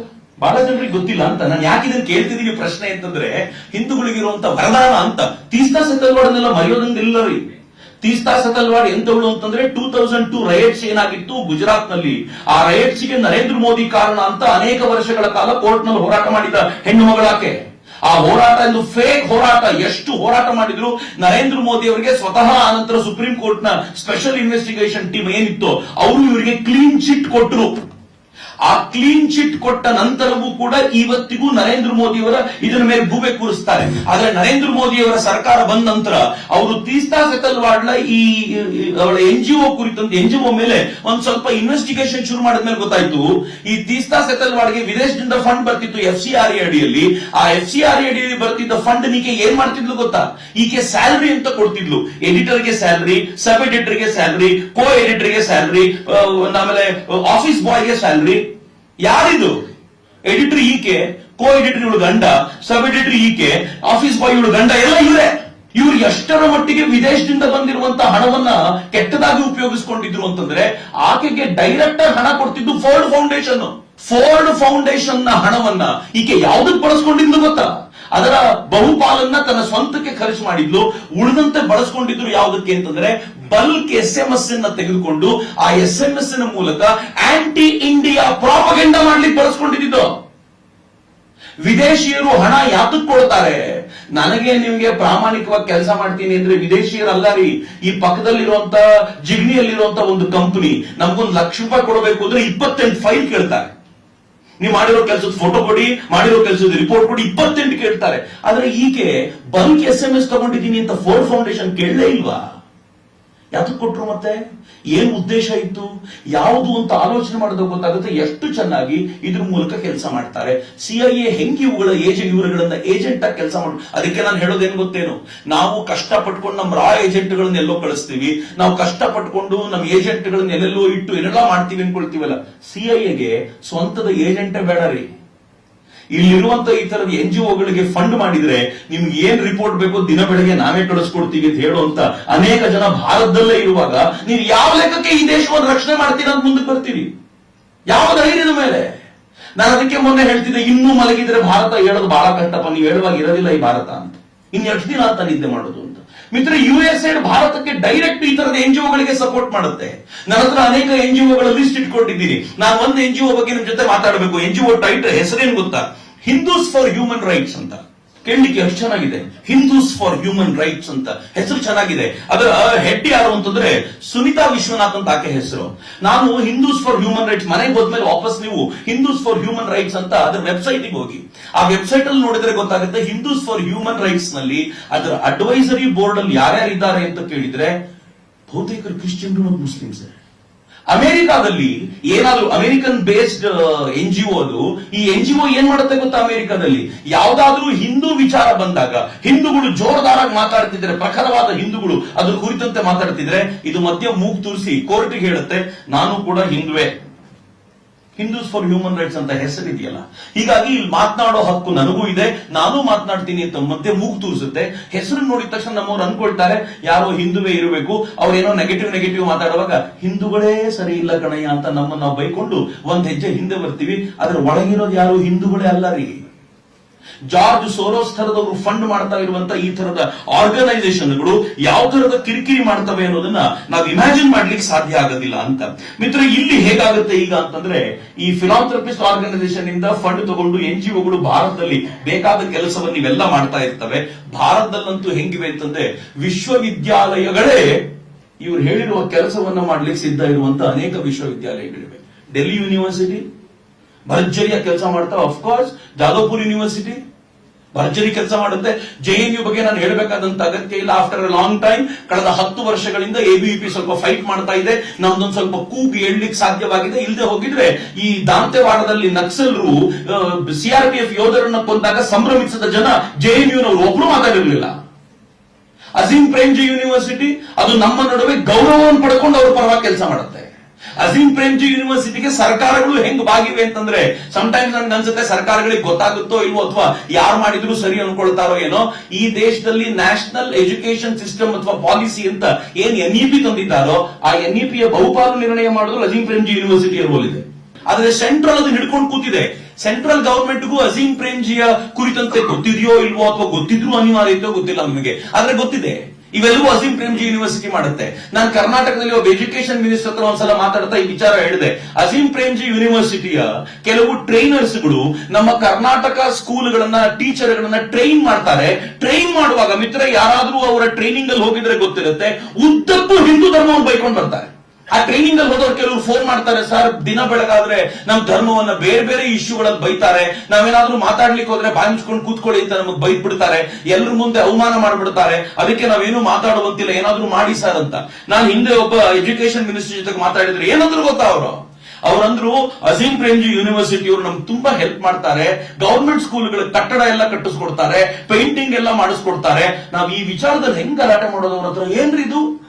ನೀವು ಹಾರ್ಡ್ ಕೋರ್ ಆಗಿರುವಂತ ಸಂಗತಿಗಳಲ್ಲಿ ಇವರು ತಮ್ಮದ್ದೇ ಪ್ರಭಾವವನ್ನು ಮಂಡಿಸ್ತಿದ್ದಾರೆ, ಆದ್ರೆ ತಮ್ಮ ಹತ್ರ ಇರುವ ದುಡ್ಡಿನಿಂದ ಒಂದಷ್ಟು ಬಿಲ್ಡಿಂಗ್ ಕಟ್ಕೊಟ್ಬಿಟ್ರು ಅಂತ ನಾವು ಮೂಲ ಸಂಗತಿಗಳನ್ನೇ ಮರೆಯುವಂತ ಸ್ಥಿತಿ ಇದೆಯಲ್ಲ, ನಮ್ ಸ್ಥಿತಿ ಬಹಳ ಗಂಭೀರವಾಗಿದೆ. ಆದ್ರೆ ಬರೀ ಇಷ್ಟೇ ಅಲ್ಲ, ಇದಕ್ಕೆ ಸರಿಯಾಗಿ ಸೋಷಿಯಲ್ ಮೀಡಿಯಾಗಳನ್ನ ಹೇಗೆ ಇವತ್ತು ಮ್ಯಾನಿಪುಲೇಟ್ ಮಾಡಲಾಗ್ತಿದೆ ಅಂತಂದ್ರೆ ಮಿತ್ರರೆ, ಸೋಷಿಯಲ್ ಮೀಡಿಯಾ ಅಂತೂ ಯಾವ ಪರಿ ಡೇಂಜರಸ್ ಆಗಿದೆ ಅಂದ್ರೆ, ತರುಣರು ಯಾರು ಇರ್ತಾರೋ ಅವ್ರ ಕೈಯಲ್ಲಿ ಮೊಬೈಲ್ ಇದೆ, ಮೊಬೈಲ್ ಅಲ್ಲಿ ಇನ್ಸ್ಟಾಗ್ರಾಮ್, ಫೇಸ್ಬುಕ್ ಸತ್ತೋಗಿದೆ ಇವತ್ತು, ಇನ್ಸ್ಟಾಗ್ರಾಮ್ ಅಲ್ಲಿ ಕೂತಿರ್ತಾರೆ. ಇನ್ಸ್ಟಾಗ್ರಾಮ್ ನಲ್ಲಿ ಇವರಿಗೆಲ್ಲ ಖುಷಿ, ನಾನೇನ್ ನೋಡ್ಬೇಕು ಅನ್ಕೊಳ್ತೀನೋ ಅದೇ ನೋಡ್ತಾ ಇದ್ದೀನಿ ಅಂತ. ಇಲ್ಲ ರೀ, ಮೆಟಾ ನಿಮ್ಗೆ ಏನ್ ತೋರಿಸ್ಬೇಕು ಅಂತ ಡಿಸೈಡ್ ಮಾಡಿದ್ಯೋ ಅದನ್ನೇ ನೋಡೋದು ನೀವು. ನೀವೇನ್ ನೋಡಬೇಕು ಅದನ್ನ ನೋಡ್ಲಿಕ್ಕೆ ಸಾಧ್ಯವೇ ಇಲ್ಲ. ಮೆಟಾ ಹೇಳಿದ್ದನ್ನೇ ನೀವು ನೋಡಬೇಕಾಗಿರುವಂತ ಸ್ಥಿತಿ ಇವತ್ತು ನಮ್ಗೆಲ್ಲ ಇದೆ. ಯಾಕೆ ಅಂತಂದ್ರೆ ಮೆಟಾದ ಓನರ್ ಮಾರ್ಕ್ ಜುಕರ್ಬರ್ಗ್ ಇತ್ತೀಚೆಗೆ ಅಮೆರಿಕಾದಲ್ಲಿ ಒಂದು ಕನ್ಫೆಷನ್ ಲೆಟರ್ ಕೊಟ್ಟ. ಆ ಲೆಟರ್ ಏನ್ ಹೇಳಿದ ಗೊತ್ತಾ ಅವನು? ನಾನು ಕಳೆದ ಚುನಾವಣೆಯ ಸಂದರ್ಭದಲ್ಲಿ ಜೋ ಬೈಡನ್ ನ ಮಗನ ವಿರುದ್ಧದ ಇರುವಂತ ಆಪಾದನೆಗಳನ್ನ ಫೇಸ್ಬುಕ್ ಅಲ್ಲಿ ಇನ್ಸ್ಟಾಗ್ರಾಮ್ ಅಲ್ಲಿ ಬರದೇ ಇರೋ ತರ ನಾನು ಅದನ್ನ ತಡೆ ಹಿಡಿದಿದ್ದೆ, ಅದು ತಪ್ಪು ಅಂತ ನನಗೆ ಈಗ ಅನ್ಸುತ್ತೆ, ಈ ತಪ್ಪಿಗೆ ನಾನು ಕ್ಷಮೆ ಯಾಚಿಸ್ತೀನಿ ಅಂತ. ಮುಗಿದೋಯ್ತು, ಎಲೆಕ್ಷನ್ ಮುಗಿದು ಟ್ರಂಪ್ ಸೋತು, ಜೋ ಬೈಡನ್ 4 ವರ್ಷ ಕಳೆದು ಹೋಯ್ತು. ಈ ಬಾರಿ ಜೋ ಬೈಡನ್ ರೇಸಲ್ಲೂ ಇಲ್ಲ, ಪಕ್ಕಕ್ಕೆ ಹೋಗಾಯ್ತು. ಏನ್ ಶಿಕ್ಷೆ ಅವನಿಗೆ? ಅಮೆರಿಕಾದ ಎಲೆಕ್ಷನ್ ಮ್ಯಾನಿಪುಲೇಟ್ ಮಾಡಿರ್ಬೋದಾದ್ರೆ ಈ ಸಲ 2024 ಅಲ್ಲಿ ಯಾವ ತರದ ಮ್ಯಾನಿಪುಲೇಷನ್ ನಡೆದಿರಬೇಕು? ಎಷ್ಟು ಯೂಟ್ಯೂಬ್ ವಿಡಿಯೋಗಳು ಮಿತ್ರ, ಆ ವಿಡಿಯೋಗಳು ಈ ದೇಶದ ವಿರುದ್ಧದ, ಹಿಂದೂ ಧರ್ಮದ ವಿರುದ್ಧದ, ಜಾತಿಗಳ ನಡುವೆ ಕದನ ಹಚ್ಚಬಲ್ಲಂತ ವಿಡಿಯೋಗಳು ಹರಡುತ್ತಲ್ಲ, ಯಾರು ಹರಡಿಸಿದ್ರು ಇದನ್ನ? ಹೇಗ್ ಬಂತು ಅಂತ ಯಾವತ್ತಾದ್ರೂ ಯೋಚನೆ ಮಾಡಿದ್ದೀರೇನು? ಇದೆಲ್ಲವೂ ಈ ಡೀಪ್ ಸ್ಟೇಟ್ ನ ಒಂದು ಸಣ್ಣ ಭಾಗ ಅಷ್ಟೇ. ಈ ಡೀಪ್ ಸ್ಟೇಟ್ ನ ಮುಂದುವರಿದ ಭಾಗ ಇವತ್ತು ಹೆಂಗಿದೆ ಅಂತಂದ್ರೆ, ನಮ್ಗೆಲ್ಲರಿಗೂ ಗೊತ್ತಿಲ್ಲದಂತೆ ಇವತ್ತು ನಡೆಯುತ್ತಲ್ಲ, ಗೌರಿ ಲಂಕೇಶ್ ನ ಕುರಿತಂತೆ ನನ್ನ ಮಿತ್ರ ಚಂದ್ರು ಹೇಳಿದ್ರು, ಗೌರಿ ಲಂಕೇಶ್ ತೀರ್ಕೊಂಡ್ರು, ಮುಗೀತು. ಗೌರಿ ಲಂಕೇಶ್ ಯಾರು ಅಂತ ಕರ್ನಾಟಕದ ಆಚೆ ಗೊತ್ತಿತ್ತೋ ಇಲ್ವೋ ನಂಗೆ ಗೊತ್ತಿಲ್ಲ, ಆದ್ರೆ ಇವತ್ತು ಗೌರಿ ಲಂಕೇಶ್ ಹೆಸರಲ್ಲಿ ವಿದೇಶದ ಯೂನಿವರ್ಸಿಟಿ ಒಂದು ಪ್ರಶಸ್ತಿ ಕೊಡುತ್ತೆ. ಆಕೆಯ ಹೆಸರಲ್ಲಿ ಡೆಮಾಕ್ರಸಿಗೋಸ್ಕರ ಫೈಟ್ ಮಾಡಿದ್ದಾರೆ ಅಂತ ಹೇಳಿ ಆಕೆಯ ಹೆಸರಲ್ಲಿ ಪ್ರಶಸ್ತಿ ಕೊಡುತ್ತೆ. ಹೆಂಗೆ? ಯಾಕೆ? ಉತ್ತರ ಪ್ರದೇಶದಲ್ಲಿ ಒಬ್ಬ ವ್ಯಕ್ತಿ ಇಸ್ಲಾಂನ ಕುರಿತಂತೆ ಏನೋ ಮಾತಾಡಿ ಜೈಲಿಗೆ ಹೋಗಿದ್ದ, ಆಮೇಲೆ ವಾಪಸ್ ಬಂದಾಗ ಒಂದು ಕತ್ತನ್ನ ಕಡಿಯಲಾಯ್ತು ರಸ್ತೆಯಲ್ಲೇ. ನೆನಪಿದೆ ಹೆಸರು? ಕಮಲೇಶ್ ತಿವಾರಿಯನ್ನ ರಸ್ತೆಯಲ್ಲಿ ನಿಲ್ಲಿಸಿ ಕಳೆದೋದ್ರ ಅವರನ್ನ. ಕಮಲೇಶ್ ತಿವಾರಿ ಅನೇಕ ತಿಂಗಳುಗಳ ಕಾಲ ಜೈಲಿನಲ್ಲಿದ್ದ. ನುಪುರ್ ಶರ್ಮಾ ಒಂದು ಲೈವ್ ಡಿಬೇಟ್ ನಲ್ಲಿ ಒಂದು ಮಾತು ಹೇಳಿದ್ಲು ಅಂತ ಇವತ್ತಿಗೂ ಕೂಡ ಧೈರ್ಯವಾಗಿ ಎದುರಿಗೆ ಬರ್ಲಿಕ್ಕೆ ಆಗದೆ ಇರುವಂತ ಸ್ಥಿತಿ ಇದೆ. ಯಾಕೆ ಅಂತಂದ್ರೆ ಅವ್ರಿಗೆ ಗೊತ್ತಿದೆ ಇವ್ರು ತುಂಬಾ ದೊಡ್ಡದಾಗಿ ನೆನ್ಪಿಟ್ಕೊಳ್ಳುವಂತ ಪ್ರಮೇಯದಲ್ಲಿಲ್ಲ ಅಂತ. ಮಿತ್ರ, ಇವತ್ತು ಇವ್ರ ನೆಕ್ಸಸ್ ಎಷ್ಟು ಸ್ಟ್ರಾಂಗ್ ಆಗಿದೆ ಅಂತಂದ್ರೆ, ನಾನು ಕನ್ಕ್ಲೂಡಿಂಗ್ ಪಾರ್ಟಿಗೆ ಬಂದ್ಬಿಡ್ತೀನಿ. ನೆಕ್ಸಸ್ ಎಷ್ಟು ಸ್ಟ್ರಾಂಗ್ ಆಗಿದೆ ಅಂತಂದ್ರೆ, ರಾಷ್ಟ್ರಗಳನ್ನೇ ಆಪೋಷಣ ತೆಗೆದುಕೊಳ್ಳುವಷ್ಟು ಸ್ಟ್ರಾಂಗ್ ಆಗಿ ಇವರು ಕೂತಿದ್ದಾರೆ ಅಂತ. ಭಾರತದಲ್ಲಿ ಇವರು, ನಂಗೆ ಗೊತ್ತಿಲ್ಲ ಇದನ್ನ ಪೊಲಿಟಿಕಲ್ ಅಂತ ನೀವು ತಗೊಂಡ್ರೆ ನಾನೇನು ಮಾಡ್ಲಿಕ್ಕೆ ಆಗೋದಿಲ್ಲ, ಆದ್ರೆ ಇಟ್ಸ್ ನಾಟ್ ಪೊಲಿಟಿಕಲ್. ನಾನು ಇದನ್ನ ನೇರವಾಗಿ ಷಡ್ಯಂತ್ರದ ಭಾಗವಾಗಿ ತೆಗೆದುಕೊಳ್ತೀನಿ. ಅವ್ರಿಗೊಂದು ನಿರ್ಣಯ ಗೊತ್ತಿತ್ತು, ಅವರಿಗೆ ನರೇಂದ್ರ ಮೋದಿ ಈ ಸಲ ಸೋತ್ಮೇಲೆ ಪೂರ್ಣ ಅಧಿಕಾರವನ್ನು ತೆಗೆದುಕೊಂಡು ಬಿಡಬಹುದು ಅಂತ ಅವರು ಇನ್ನಿಲ್ಲದಂತ ಪ್ರಯಾಸವನ್ನ ಮಾಡಿ ವರ್ಕ್ ಮಾಡಿದ್ರು. ನಾನು ಇತ್ತೀಚೆಗೆ ಒಂದು ರಿಪೋರ್ಟ್ ನೋಡ್ತಿದ್ದೆ, 240 ಸೀಟುಗಳಲ್ಲಿ ಇವರೆಲ್ಲರೂ ಕುಳಿತುಕೊಂಡು ಯಾರ್ಯಾರನ್ನ ಒಂದು ಮಾಡಿ ಒಬ್ಬನೇ ಕ್ಯಾಂಡಿಡೇಟ್ ನಿಲ್ಲಿಸಬೇಕು ಅಂತ ಪ್ರಯತ್ನ ಪಟ್ಟಿದ್ರು ಅಂತ. ಉತ್ತರ ಪ್ರದೇಶದಲ್ಲಂತೂ ಯಾರ ವಿರುದ್ಧ ಯಾರನ್ನು ಹಾಕಬೇಕು, ಎಲ್ಲ ಇತರೆ ಪಕ್ಷಗಳು ಒಟ್ಟಾಗಿ ಇವರೊಬ್ಬರನ್ನ ಹೆಂಗ್ ತರಬೇಕು, ಇವೆಲ್ಲವನ್ನು ಕ್ಯಾಲ್ಕುಲೇಟ್ ಮಾಡಿ ಉತ್ತರ ಪ್ರದೇಶದಲ್ಲಿ ತರಲಾಗಿತ್ತು. ಆದ್ರೆ ಏನೋ ರಾಮ ಮಂದಿರದ ಪ್ರಭಾವವೋ ಏನೋ, ನರೇಂದ್ರ ಮೋದಿ ಪೂರ್ಣ ಬಹುಮತ ಅಲ್ಲದೆ ಹೋದ್ರು ಅಥವಾ ಅಧಿಕಾರ ನಡೆಸಲಿಕ್ಕೆ ಸಾಧ್ಯವೇ ಇಲ್ಲ ಅನ್ನುವಂತ ಸ್ಥಿತಿಗೇನು ಹೋಗ್ಲಿಲ್ಲ, ಅಧಿಕಾರಕ್ಕೆ ಬಂದ್ಬಿಟ್ರು. ಟೆನ್ಷನ್ ಶುರುವಾಗ್ಬಿಟ್ಟಿದೆ ಅವರಿಗೆ. ಈಗ ಏನ್ ಮಾಡಿದ್ದಾರೆ ಗೊತ್ತಾ? ನರೇಂದ್ರ ಮೋದಿ ಬರೋಕ್ಕಿಂತ ಒಂದೂವರೆ ವರ್ಷದ ಮುಂಚೆ ಅಮೆರಿಕ ಈ ದೇಶಕ್ಕೆ ಎರಿಕ್ ಗಾರ್ಸೆಟ್ಟಿ ಅನ್ನುವಂತ ರಾಜದೂತನನ್ನು ಕರ್ಕೊಂಡು ಬಂತು. ಯಾಕೆಂದ್ರೆ ಎರಿಕ್ ಗಾರ್ಸೆಟ್ಟಿ ಮೇಲೆ ಅವನ ಟೀಮಿನ ಮೆಂಬರ್ಗಳು ಸೆಕ್ಸುವಲ್ ಹರಾಸ್ಮೆಂಟ್ ಮಾಡಿರುವಂತ ಆರೋಪ ಇದೆ. ಭಾರತದಂತ ರಾಷ್ಟ್ರಕ್ಕೆ ಕಳಿಸಬೇಕಾದ್ರೆ ಒಬ್ಬ ಒಳ್ಳೆ ವ್ಯಕ್ತಿನ ಕಳಿಸಬೇಕು, ಈ ತರದವನಲ್ಲ ಅಂತ ಹಠ ಹಿಡಿದು ಕೂತಿದ್ರು. ಎಲ್ಲ ಡೀಪ್ ಸ್ಟೇಟ್ ನ ಪ್ಲೇಯರ್ಸ್ಗಳು ಸುಮಾರು 6-8 ತಿಂಗಳ ಕಾಲ ಲಾಬಿ ಮಾಡಿ ಅಲ್ಲಿನ ಪತ್ರಿಕೆಗಳಲ್ಲಿ ಬರೆಸಿ, ಅಲ್ಲಿನ ಎಲ್ಲ ಸೆನೆಟರ್ಗಳನ್ನ ಮಾತನಾಡಿಸಿ, ಮತ್ತೆ ಹೇಳಿ ಫೈನಲಿ 13-8 ವೋಟ್ ನಲ್ಲಿ ಅವನನ್ನು ಗೆಲ್ಲಿಸಿ ಭಾರತಕ್ಕೆ ಕಳಿಸ್ಕೊಟ್ರು. ಅವನು 1.5 ವರ್ಷದ ಹಿಂದೆ ಭಾರತಕ್ಕೆ ಬರಬೇಕಾದ್ರೆ ಮೊದಲು ಹೇಳಿದ್ದೇನು ಗೊತ್ತೇನು? ನಾನು ಭಾರತದಲ್ಲಿ ಯಾರ್ಯಾರು ಹ್ಯೂಮನ್ ರೈಟ್ಸ್ ನ ಪರವಾಗಿ ಹೋರಾಟ ಮಾಡ್ತಾ ಇದ್ದಾರೋ ಅವ್ರನ್ನೆಲ್ಲ ಭೇಟಿ ಮಾಡ್ತೀನಿ ಅಂತ ಹೇಳಿಯೇ ಬಂದ. ಅವನು ಭಾರತಕ್ಕೆ ಬರುವಾಗ ಏನ್ ಹೇಳಿ ಬಂದ ಗೊತ್ತೇನು? ಸಿಎಎ ನನಗೆ ಇಷ್ಟ ಇಲ್ಲ, ನಾನು ಭಾರತದಲ್ಲಿ ಹೋದ್ಮೇಲೆ ಮಾತಾಡ್ತೀನಿ. ಇವನ್ ಯಾವನ್ರಿ? ಇವನ್ ಯಾರು ಹೇಳಕ್ ಇದನ್ನ? ಆದ್ರೆ ಅಮೆರಿಕಾದ ಆ ಧೋರಣೆ ಹೆಂಗಿತ್ತು ನೋಡಿ. ಅವನು ಭಾರತಕ್ಕೆ ಬಂದ ನಂತರ ಏನ್ ಮಾಡಿದ ಗೊತ್ತಾ? ಎಲ್ಲ ಭಾರತದಲ್ಲಿ ಯಾರ್ಯಾರು ಈ ದೇಶದ ವಿರುದ್ಧದ ಮಾತುಗಳನ್ನ ಆಡ್ತಾರೋ, ಮೋದಿಯ ವಿರುದ್ಧ ಮಾತಾಡ್ತಾರೋ, ಹಿಂದೂ ಧರ್ಮದ ವಿರುದ್ಧ ಮಾತಾಡ್ತಾರೋ ಅಂತವನ್ನೆಲ್ಲ ಕರೆದು ಬೇರೆ ಕೆಲಸ ಕೊಟ್ಟ. ಆಕಾಶ್ ಬ್ಯಾನರ್ಜಿ ಅಂತ ಅವನನ್ನು ಕರ್ಕೊಂಡು ಬಂದು ಅಮೆರಿಕ ಸರ್ಕಾರ ಒಂದು 2 ಕೋಟಿ ರೂಪಾಯಿನ ಅಥವಾ $2 ಲಕ್ಷ ಅಂತಂದ್ರೆ ಸರಿಯಾಗ್ಬೋದು, $2 ಲಕ್ಷ ಗ್ರಾಂಟ್ ಅನ್ನು ಕೊಟ್ಟು ಏನ್ ಹೇಳಿದೆ ಗೊತ್ತಾ? ಭಾರತದಲ್ಲಿ ಫ್ಯಾಕ್ಟ್ ಚೆಕರ್ಗಳನ್ನ ನಾವು ತಯಾರು ಮಾಡ್ಲಿಕ್ಕೋಸ್ಕರ ಈ ದುಡ್ಡನ್ನು ಬಳಸ್ಕೊಳ್ಬೇಕು ಅಂತ. ಅದಕ್ಕೆ ಯಾರು ಅಂಬಾಸಿಡರು? ಯಾರಂದ್ರೆ ಆಕಾಶ್ ಬ್ಯಾನರ್ಜಿ. ಸದಾ ದಿನ ಬೆಳಗಾದ್ರೆ ಹಿಂದೂ ಧರ್ಮವನ್ನ ಬೈತಾ ಇರುವಂತ ಆಕಾಶ್ ಬ್ಯಾನರ್ಜಿಯನ್ನ ಅದಕ್ಕೆ ಅಂಬಾಸಿಡರ್ ಮಾಡ್ಕೊಂಡು ಫ್ಯಾಕ್ಟ್ ಚೆಕರ್ಗಳನ್ನು ನೀವು ರೆಡಿ ಮಾಡೋದಿಲ್ಲ. ಯಾರು ಫ್ಯಾಕ್ಟ್ ಚೆಕರ್ಗಳು? ನಾಳೆ ಏನಾದ್ರೂ ಹಿಂದೂ ಜನಜಾಗೃತಿ ಸಮಿತಿ ಹೇಳಿದ್ರೆ ಇವರು ಹೇಳಿರುವಂತ ಫ್ಯಾಕ್ಟ್ ಚೆಕರ್ಗಳು ಬಂದು ಅವ್ರು ಹೇಳ್ತಾರೆ ಇದ್ರಲ್ಲಿ ಸುಳ್ಳಿದೆ, ಇದರಲ್ಲಿ ಮೋಸ ಇದೆ ಅಂತ. ನಾವು ಒಂದ್ಸಲ ಅದು ನೋಡಿದ ತಕ್ಷಣ ಇನ್ ಮುಂದೆ ಇದು ಯಾವ್ದನ್ನು ನೋಡೋದೇ ಬೇಡ ಅಂತ ಡಿಸೈಡ್ ಮಾಡಿರ್ತೀವಿ. ಬಿಕಾಸ್ ಫ್ಯಾಕ್ಟ್ ಚೆಕರ್ಗಳು ಹೇಳಿರ್ತಾರೆ ಅಂತ. ಅದನ್ನ ಯಾರು ತಯಾರು ಮಾಡೋದು? ಅಮೆರಿಕ ಸರ್ಕಾರ ಭಾರತದಲ್ಲಿ ತಯಾರು ಮಾಡ್ತಿರೋದು. ಅದಕ್ಕೆ ಯಾರು ಲೀಡರ್ ಅಂತಂದ್ರೆ ಎರಿಕ್ ಗಾರ್ಸೆಟ್ಟಿ ಲೀಡ್ ಮಾಡ್ತಾನೆ. ಆರ್ಜೆ ಸಾಯಮ ಅಂತ ಕರೆದು ಅವರು ಪ್ರೋಗ್ರಾಮ್ ಮಾಡ್ತಾರೆ. ಅವಳು ಹೆಣ್ಣು ಮಕ್ಕಳ ನಡುವೆ ಹೀರೋಗಳು ಅಂತ. ಯಾರು ಆರ್ಜೆ ಸಾಯಮ? ಅವಳು ತಬ್ಲೀಗಿ ಜಮಾತ್ನವರು ಈ ಕರೋನಾ ಟೈಮ್ ನಲ್ಲಿ ಎಲ್ಲಂದ್ರೆ ತಿರುಗಾಡ್ತಾ ಅವ್ರು ಪೂರ್ತಿ ಹ್ಯಾವೋಕ್ ಕ್ರಿಯೇಟ್ ಮಾಡಿದಾಗ ಅವ್ರು ಮಾಡಿದ್ ಸರಿ ಅಂತ ಹೇಳಿದ ಆರ್ಜೆ ಸಾಯಮನ್ ಸಪೋರ್ಟ್ ಮಾಡ್ತಾರೆ. ಮಿತ್ರ, ನಾವು ತುಂಬಾ ಡೀಪ್ ಸ್ಟೇಟ್ ಅವರಾದ್ರೆ ಡೀಪ್ ವರೀಸ್ ನಲ್ಲಿ ನಾವಿದ್ದೀವಿ ಅಂತ. ಆದ್ರೆ ಎಂಥ ಒಳ್ಳೆ ನಿದ್ದೆಯಲ್ಲಿ ಇದ್ದೀವಿ ಅಂತಂದ್ರೆ ಏನಾಗಲ್ಲ ಬಿಡಿ ಅಂತ. ನಂಗೆ ಕೆಲವೊಂದ್ಸಲ ನನ್ನ ಧರ್ಮದ ಕೆಲವೊಂದು ಒಪ್ಪಿಕೊಂಡ ಸಿದ್ಧಾಂತಗಳ ಬಗ್ಗೆ ಕೆಲವೊಂದ್ಸಲ ಬೇಜಾರು ಅನ್ಸುತ್ತೆ. ಪುನರ್ಜನ್ಮ ಅಂತ ಒಂದಿದೆಯಲ್ಲ, ನೋಡ್ಕೊಳ್ಳೋಣ ಬಿಡು, ಇನ್ನೊಂದ್ ಜನ್ಮ ನೋಡಿದ್ರೆ ಆಯ್ತು ಅಂತ. ಆಮೇಲೆ ಎರಡನೇದೊಂದಿದೆ, ಅವ್ನ್ ಮಾಡಿರೋ ಪಾಪ ಅವನನ್ನು ಬಿಡಲ್ಲ. ಆಯ್ತಪ್ಪ, ಅವ್ನ್ ಮಾಡಿರೋ ಪಾಪ ಅವ್ನ್ ಸತ್ತ ಮೇಲೆ ಬಿಡದೆ ಬದುಕಿದಾಗ ನಮ್ಮೆಲ್ಲರನ್ನು ಬದುಕ್ಲಿಕ್ಕೆ ಆಗದಿರೋ ತರ ಮಾಡೋಗಿರ್ತಾನಲ್ಲ, ಸುಮ್ನಿರೋದೇನು? ಮೂರನೇದು, ಯಾರಿಗೂ ತೊಂದರೆ. ಅಹಿಂಸಾ ಪರಮೋ ಧರ್ಮ, ಕರೆಕ್ಟ್ ಪಾ, ಅಹಿಂಸಾ ಪರಮೋ ಧರ್ಮ. ಆದ್ರೆ ನೀನ್ ಯಾವ ಕೃಷ್ಣನನ್ನ ಆರಾಧಿಸ್ತೀಯೋ ಅವನ ಅಹಿಂಸಾ ಪರಮೋ ಧರ್ಮ ಅಂತ ಶಿಶುಪಾಲ ಬೈದ ದಿನ ಕೇಳ್ಕೊಂಡಿರ್ಲಿಲ್ಲ. 100 ತಪ್ಪು ಮಾಡೋವರೆಗೂ ಕಾಯ್ತೀನಿ, ಆಮೇಲೆ ಚಕ್ರ ಬಿಡ್ತೀನಿ ಅಂತ ಬಿಟ್ಟ ಶಿಶುಪಾಲನ ತಲೆ ತುಂಡರಿಸ್ಬಿಟ್ಟ ಬಿಸಾಕಿದ. ಮುಂಡದಿಂದ ರುಂಡವನ್ನ ಬೇರೆ ಮಾಡಿ ಬಿಸಾಕಿದ. ಬೇರೆ ಮಾಡಿದ ಕೃಷ್ಣ ನಮ್ಮ ಆರಾಧ್ಯ ದೈವ. ಎಲ್ಲಿ ಹೋಯ್ತು ಆ ಕ್ಷಾತ್ರ ತೇಜ? ಕೊನೆಯ ಪಕ್ಷ ಇದನ್ನ ಸಮಾಜಕ್ಕೆ ಮುಟ್ಟಿಸುವಂತ ಆಲೋಚನೆಯೂ ನಮ್ಗಿಲ್ಲ ಅಂತಂದಾಗ ಬಹಳ ದುಃಖದಾಯಕ ಸಂಗತಿ ಅಂತ ಅನ್ಸುತ್ತೆ ಮಿತ್ರರೆ. ನನಗೆ ಅರ್ಬನ್ ನಕ್ಸಲರು ನೋಡಿದಾಗ ಸತ್ಯ ಅವರೆಲ್ಲರೂ ಒಟ್ಟಾಗಿದ್ದಾರೆ ಅಂತ ಬೇಜಾರಾಗಲ್ಲ. ಬಟ್ ಈ ಒಟ್ಟುತನ ನಮ್ಮಲ್ಲಿ ಯಾಕೆ ಕಂಡು ಬರಲ್ಲ? ನಾವ್ಯಾಕೆ ನಮ್ಮ ತರುಣರನ್ನ ಜೊತೆಲಿ ಕರ್ಕೊಂಡ್ ಬರ್ಲಿಕ್ಕೆ ಆಗೋದಿಲ್ಲ? ನಾವ್ಯಾಕೆ ಈ ತರುಣರನ್ನ ಜೋಡಿಸ್ಕೊಂಡು ಈ ಸಮರ್ಥವಾಗಿರುವಂತ ಹಿಂದೂ ರಾಷ್ಟ್ರದ ನಿರ್ಮಾಣಕ್ಕೋಸ್ಕರ ಜೊತೆಯಾಗ್ಲಿಕ್ಕೆ ಆಗೋದಿಲ್ಲ ಅಂತ ತುಂಬಾ ಅನ್ಸತ್ತೆ. ಅವ್ರು ಒಟ್ಟಾಗಿರೋ ಪ್ರಶ್ನೆ ಒಂದಾದ್ರೆ ನಾವು ಒಟ್ಟಾಗಬೇಕಾಗಿರುವಂತ ಅಗತ್ಯದ ಕುರಿತಂತೆ ಹೆಚ್ಚು ಗಮನ ವಹಿಸಬೇಕಾಗಿದೆ. ಅರ್ಬನ್ ನಕ್ಸಲರಿಗೆ ಜಗತ್ತಿನ ಎಲ್ಲಾ ರಾಷ್ಟ್ರಗಳು ಸುಲಭದ ತುತ್ತಾಗಿರ್ಬೋದು, ಆದ್ರೆ ಭಾರತ ಡೆಫಿನೆಟ್ಲಿ ಸುಲಭದ ತುತ್ತಲ್ಲ ಅವರಿಗೆ. ಯಾಕೆಂದ್ರೆ ಈ ದೇಶದಲ್ಲಿ ಹಿಂದಿನಿಂದಲೂ ನಡ್ಕೊಂಡು ಬಂದಿರುವಂತ ಕೆಲವು ಸಂಗತಿಗಳು ನಮ್ಗೆ ಗೊತ್ತಿಲ್ಲದೆ ಇರುವಂತೆ ಶಕ್ತಿಯನ್ನ ತುಂಬಿವೆ. ಆ ಶಕ್ತಿಯನ್ನ ಗುರುತಿಸಿಕೊಂಡ್ರೆ ನನ್ಗನ್ಸುತ್ತೆ ಇವರನ್ನು ಎದುರಿಸೋದು ಬಹಳ ಸುಲಭ. ಎದುರಿಸೋಣ, ಜೊತೆಲಿ ಸೇರಿ ಎದುರಿಸೋಣ. ಇದೇನು ಮೊದಲನೇ ಹೋರಾಟ ಅಲ್ಲ ಈ ದೇಶ ಮಾಡ್ತಿರೋದು. ಈ ದೇಶದ ಮೇಲೆ ಮುಸಲ್ಮಾನರ ದಾಳಿ ಮೊದಲನೇ ಬಾರಿಗಾದಾಗ ಗಾಬರಿ ಆಗಿದ್ರಂತೆ ಈ ದೇಶದ ಜನ. ಅದು ಗೋರಿ ಗಜನಿಯರ ಕಾಲದಲ್ಲಿ ದಾಳಿ ಆಯ್ತಲ್ಲ, ಅವರೊಂಥರ ಮಿಡತೆಯ ಹಿಂಡುಗಳಂತೆ ಬರ್ತಿದ್ರು, ಬಿರ್ರಿ ಆಕ್ರಮಣ ಮಾಡ್ತಿದ್ರು, ಹೆಣ್ಮಕ್ಳನ್ನ ರೇಪ್ ಮಾಡ್ತಿದ್ರು, ಅವ್ರು ಇದ್ದಿದ್ದನ್ನೆಲ್ಲ ಕಿತ್ಕೊಂಡು ಹೋಗ್ತಿದ್ರು. ಆ ತರದ ಆಕ್ರಮಣ ಗೊತ್ತೇ ಇಲ್ಲ. ನಾವು ಯುದ್ಧದಲ್ಲೂ ಕೂಡ ಶ್ರದ್ಧೆಯನ್ನ ಪಾಲಿಸ್ಕೊಂಡು ಬಂದಂತವ್ರು. ಹಿಂಗಾಗಿ ನಾವು ಮೊದಲು ಆಕ್ರಮಣ ಕಷ್ಟ ಆಯ್ತು, ಆಮೇಲೆ ಬಡದ್ವಿ ನಾವು ಸರಿಯಾಗಿ. ಕ್ರಿಶ್ಚಿಯನ್ರ ಆಕ್ರಮಣವೂ ಹಿಂಗೆ ಆಯ್ತು. ಬೌದ್ಧಿಕವಾದ ಸಮರವನ್ನ ಆರಂಭದಲ್ಲಿ ಎದುರಿಸಲಿಕ್ಕೆ ಆಗಲಿಲ್ಲ, ಆಮೇಲೆ ಬಡದ್ವಿ ಅವ್ರನ್ನ. ಅದೇ ಬೌದ್ಧಿಕ ಸಮರದಲ್ಲಿ ಎದುರಿಸಿ ಸೋಲಿಸ್ಲಿಕ್ಕೆ ನಮ್ಮ ಹತ್ರ ಸಾಧ್ಯ ಆಯ್ತು. ಈಗ 3ನೇ ಯುಗದ ಆಕ್ರಮಣ ಶುರುವಾಗಿದೆ. ಇದನ್ನ ನಾನು ಪ್ರಾಪಗೆಂಡಾ ವಾರ್ ಅಂತ ಕರಿತೀನಿ. ಈ ಪ್ರಾಪಗೆಂಡಾ ವಾರ್ ನಲ್ಲಿ ಆರಂಭದಲ್ಲಿ ಹೆದರಿಕೆ ಕಾಣಿಸ್ತಾ ಇದೆ, ಹೆಂಗಪ್ಪ ಎದುರಿಸೋದು ಅಂತ. ಬಟ್ ಡೆಫಿನೆಟ್ಲಿ ಅವರದ್ದೇ ಮಂತ್ರವನ್ನ ತಿರುಮಂತ್ರವಾಗಿಸಿ ಅವರಿಗೆ ಕೊಡುವ ಸಾಮರ್ಥ್ಯ ನಮಗಿದೆ. We will definitely win this war ಅಂತ ವಿಶ್ವಾಸ ಇದೆ. ನನ್ನ ಪ್ರೀತಿಯಿಂದ ಕರೆದಂತ ಜನಜಾಗೃತಿ ಸಮಿತಿಯವರಿಗೆ ಪ್ರೀತಿಯಿಂದ ಧನ್ಯವಾದಗಳನ್ನು ಸಮರ್ಪಿಸ್ತೀನಿ. ಎಲ್ರಿಗೂ ನಮಸ್ಕಾರ. ವಂದೇ ಮಾತರಂ. ಜೈ ಹಿಂದ್.